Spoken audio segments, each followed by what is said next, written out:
الحمد لله وكفى وسلام على عباده الذين اصطفى أما بعد. قال النبي صلى الله عليه وسلم إن الله افترض عليكم صيامه وسننت لكم قيامه. وقال النبي صلى الله عليه وسلم اللهم بارك لنا في رجب وشعبان وبلغنا رمضان او كما قال عليه الصلاة والسلام. عزیزان محترم، اللہ رب العزت کا شکر ہے، احسان ہے، فضل ہے، کرم ہے کہ انہوں نے ہم اور آپ کو رمضان مبارک کے مہینے کے قریب تک پہنچایا. اللہ کے رسول صلی اللہ علیہ وسلم کو رمضان مبارک سے کس قدر محبت اور انسیت تھی، اور اس کے اشتیاق میں، ان کے آرزو میں اور اس کی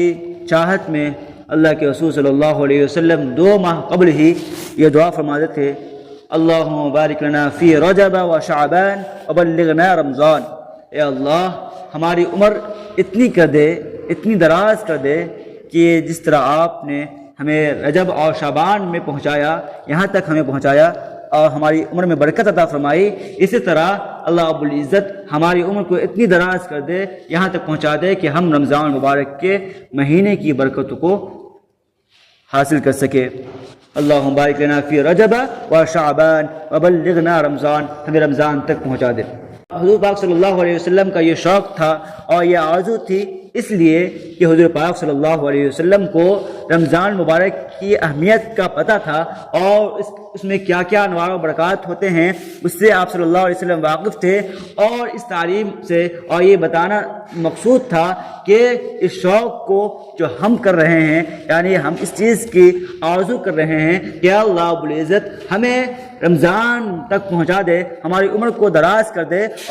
اور ہم اس عمر کی برکت سے ہم رمضان مبارک کے انوار و برکات کو حاصل کر سکے اور اس کی خوبیوں کو حاصل کر سکے، اور اس کے اندر جو انوار و برکات ہے، جو ثواب ہے، ان تمام ثواب کو ہم حاصل کر سکیں.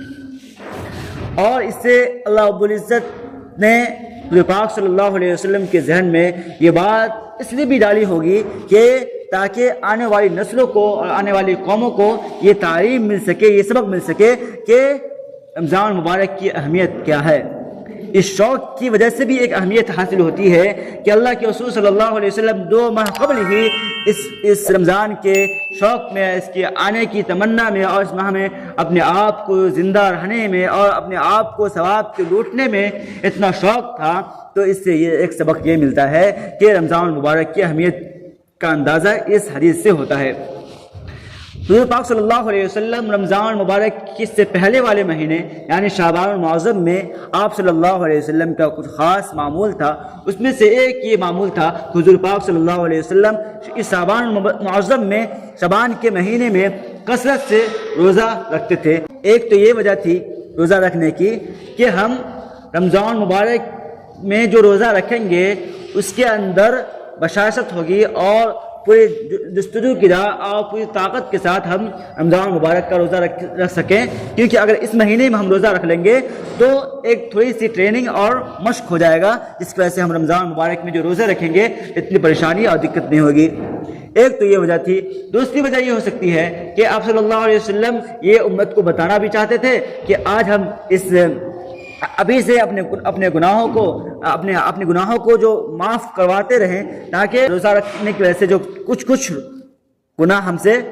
ٹل جائے گا اور معاف ہوتا رہے گا، تاکہ رمضان مبارک کے مہینے جیسے ہی آئے ہم پاک و شفاف ہو جائے، ہمارا دل بالکل صاف ہو جائے، تاکہ رمضان مبارک کے مہینے کو ہم اچھی طرح سے انداز سے گزار سکے اور اس کے تمام انوار و برکات کو حاصل کر سکے اور تمام ثواب کو خوب سے خوب لوٹ سکے. ایک تو یہ وجہ رہی ہوگی. تو اس لیے رمضان مبارک کا ہمیں اور آپ کو بھی اس طرح حضور پاک صلی اللہ علیہ وسلم نے اس کا اہتمام کرنے کے لیے 2 ماہ قبل ہی اس کے استقبال میں یہ دعا کرتے تھے. تو ضرورت اس بات کی ہے کہ ہمارا آپ بھی اس دعا کو کرتے رہیں، اللہ رب العزت ہمیں بھی رمضان مبارک کے مہینے کو انوار و برکات کے ساتھ حاصل کرنے والا بنا دے اور ہماری عمر کو بھی وہاں تک پہنچا دے، یعنی ہماری حیات کو رمضان مبارک کے مہینے تک باقی رکھ. استقبال رمضان کیا ہے، یعنی رمضان مبارک کا استقبال کیسے کریں، تو اس کا استقبال کے کیا طریقہ ہونا چاہیے، آج ہمارے سامنے یہ بات آنی چاہیے تاکہ ہم رمضان مبارک کے اہمیت کو سمجھ سکے اور اس کی حقیقت کو سمجھ سکے۔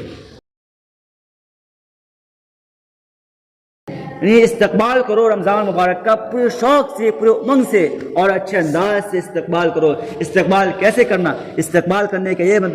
مطلب نہیں کہ ہم استقبال اس طرح کریں کہ میٹنگ کرے اور ایک جلسہ جلوس لگائے اور تمام لوگ بلائے اور بلانے کے بعد کھانے کا انتظام کیا جائے، پورے دن کھانے میں لگے رہے لوگ۔ جو اصل مقصد تھا استقبال کا، رمضان کی اہمیت کا، اس کا مقصد تھا کہ رمضان مبارک کو کس طرح گزارنا ہے، اس کو ہم بالا طاق رکھ دے، بلکہ ایک جلسہ لگا دیا اور لوگوں کو اپنے کام میں لگا دیے کہ آپ کو یہ فلاں کام کرنا ہے، آپ کو یہ فلاں کام کرنا ہے اور کھانے کا انتظام کرنا ہے، لوگوں کے آنے کا استقبال کرنا ہے۔ یہ استقبال رمضان نہیں۔ استقبال رمضان یہ ہے کہ رمضان مبارک کو ہمیں کس طرح کرنی ہے، رمضان مبارک میں کیا کیا اعمال کرنے ہیں تاکہ ہم رمضان مبارک کے تمام خصوصیات کو حاصل کر سکیں اور اس کے ہر ایک چھوٹے سے چھوٹے چیزوں کو کر کے ہم بڑے سے بڑا ثواب حاصل کر سکیں۔ ایک تو رمضان مبارک ایک دن ہوگا جو عام دنوں کی طرح ہوگا، اس میں بھی سورج نکلے گا جس طرح ابھی نکل رہا ہے، اس میں بھی غروب ہوگا اور سورج ڈوبے گا جو ابھی ڈوب رہا ہے۔ تو اس میں فرق کیا ہے؟ رمضان اور غیر رمضان میں کیا فرق ہوگا؟ ایک تو بنیادی طور پر یہ فرق ہے کہ رمضان مبارک میں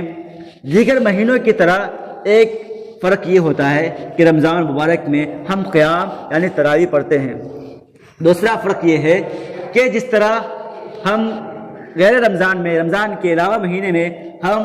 پورے دن کھاتے پیتے رہتے ہیں، بس رمضان میں ایک دوسرا فرق اور اہم فرق یہ آئے گا کہ ہم رمضان میں طلوع آفتاب سے لے کر غروب آفتاب تک ہم کچھ کھائیں گے پئیں گے نہیں بلکہ روزہ رکھیں گے۔ تو رمضان مبارک میں ایک دو فرق یہ بنیادی طور پر آئی کہ ایک تو رات میں ہمیں قیام یعنی تراویح پڑھنی ہے اور دوسرا دن میں روزہ رکھنا ہے۔ اب تو یہ چیز ہو گئی، تو کیا قیام اور روزہ بس یہ دو چیز کرنا ہے؟ کیا اسی کا نام رمضان ہے؟ نہیں، بلکہ رمضان مبارک کا اس قدر حضور پاک صلی اللہ علیہ وسلم جو شوق تھا اور یہ آرزو تھی کہ ہماری عمر کو دراز کر دے اور ہم رمضان مبارک کے رزق کو پا سکے اور اس کے انوار و برکات کو پا سکے اور اس کی اہمیت کو سمجھتے ہوئے اپنی نسلوں کو، اپنے قوموں کو، اپنے امتوں کو اس تعلیم دے سکے کہ رمضان مبارک کا روزہ کس طرح رکھنا ہے اور اس میں قیام تراویح کس طرح پڑھنی ہے اور اس کے تمام انوار برکات کو، اہمیت کو، حقیقت کو کیسے سمجھ سکے اور اس کو کیسے حاصل کر سکے۔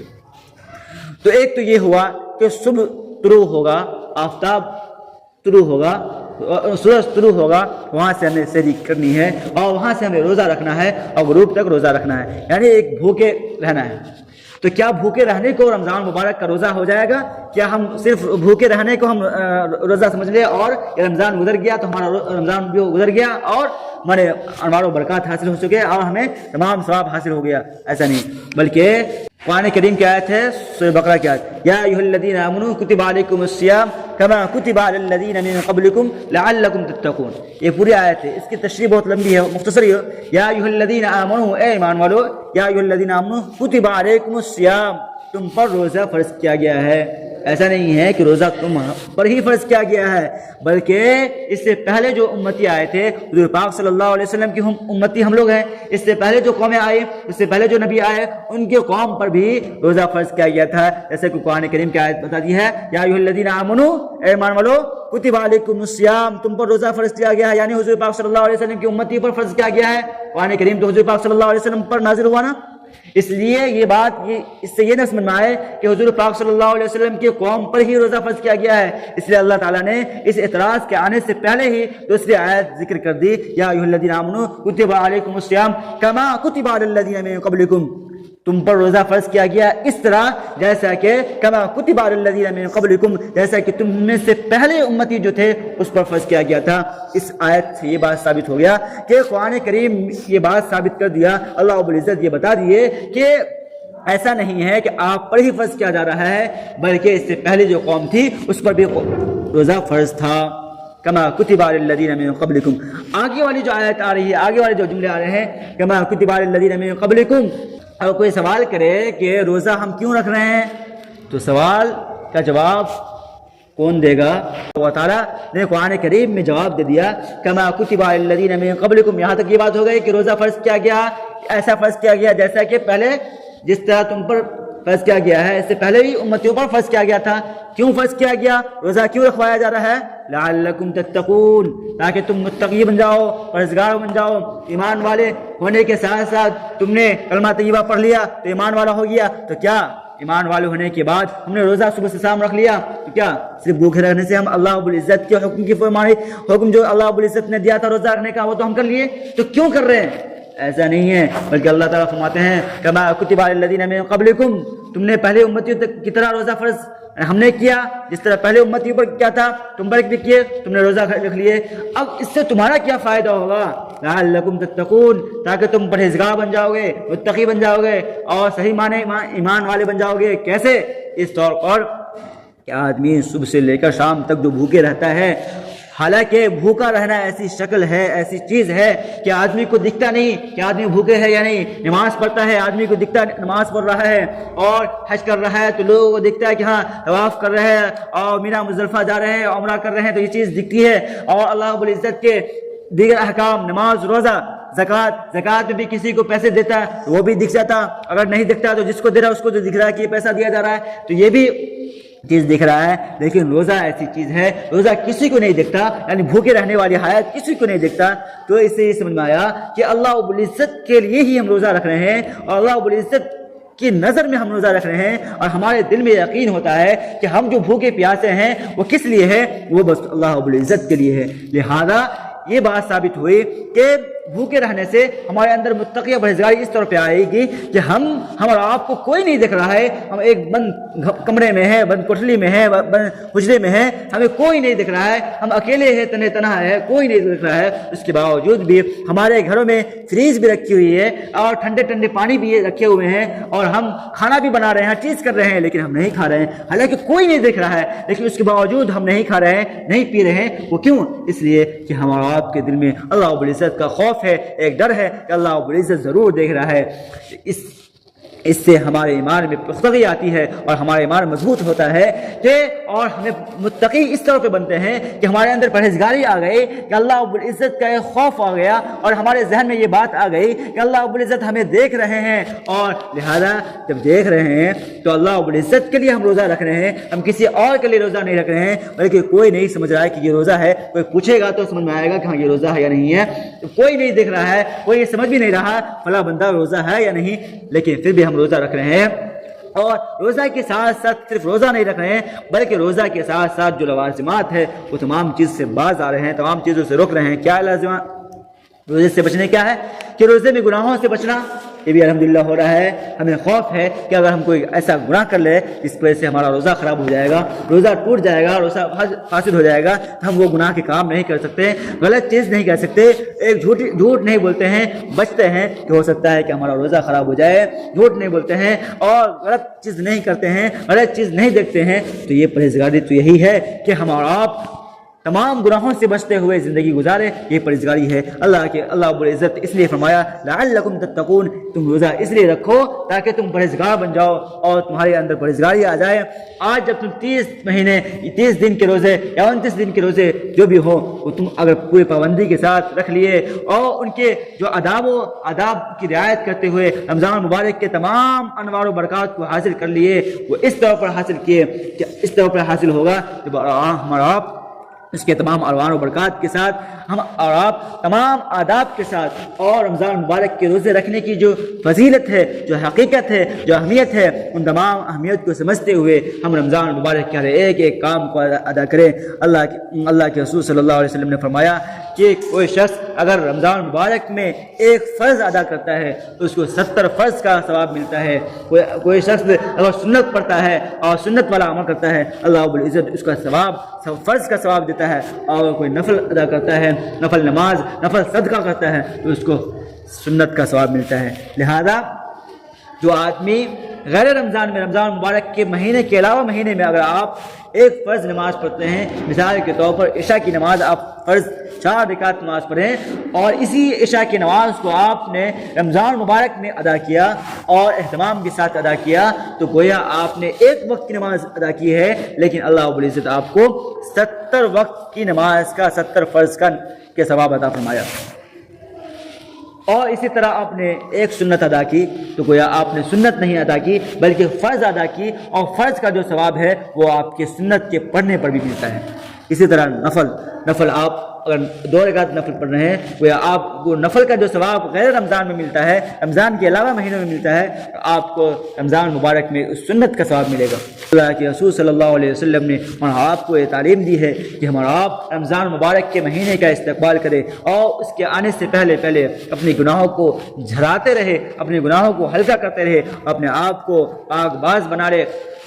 آپ کے گھر میں کوئی فنکشن ہوتا ہے، کوئی پارٹی ہوتی ہے تو اس کے استقبال میں کتنی کوشش کرتے ہیں، کتنی تیاریاں ہوتی ہیں، لوگ ایک مہینے سے اس کی تیاریاں میں لگے رہتے ہیں اور اس کی ضروریات کو پورا کرنے میں لگے رہتے ہیں، اور نئے اچھے کپڑا پہنتے ہیں اور اچھے کھانے کا انتظام کراتے ہیں، اور تمام لوگوں کو دعوت دی جاتی ہے، ہر طرح سے اس کا استقبال اچھے انداز سے کرتے ہیں کہ لوگوں کے آنے میں اور جانے میں کوئی تکلیف نہ ہو، لوگوں کے رہنے میں کوئی تکلیف نہ ہو، لوگوں کے کھانے میں کوئی تکلیف نہ ہو، اچھے سے اچھی کوالٹی کا کھانا انتظام کیا جاتا ہے اور کپڑے کا انتظام کیا جاتا ہے۔ یہ ایک چھوٹے سے فنکشن اور چھوٹے سے پروگرام کا استقبال ہم لوگ اس طرح کرتے ہیں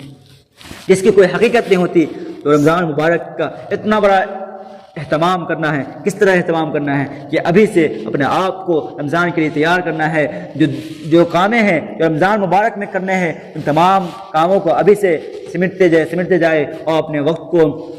اچھے کاموں میں، نیکی کے کاموں میں، دین کے کاموں میں اور خیرات کے کاموں میں، اللہ رب العزت کی رضا جوئی کے لیے، اللہ رب العزت کو اپنے آپ منانے کے لیے، اللہ رب العزت کو اپنا بنانے کے لیے ہمیں کیا کیا کرنا چاہیے اور کس طرح تیاری کرنا چاہیے، ان تمام کو کرنے کی کوشش کریں تاکہ رمضان مبارک کے تمام ثواب کو ہم حاصل کر سکے اور ان کی تمام اعوان و برکات کو حاصل کر سکے۔ اللہ رب العزت ہم تمام کو ان ٹوٹی پھوٹی باتوں پر عمل کرنے کی توفیق عطا فرمائے اور رمضان مبارک کے مہینے کو خوب سے خوب اچھے انداز سے گزارنے والا بنائے۔ آمین۔ وما علینا الا البلاغ۔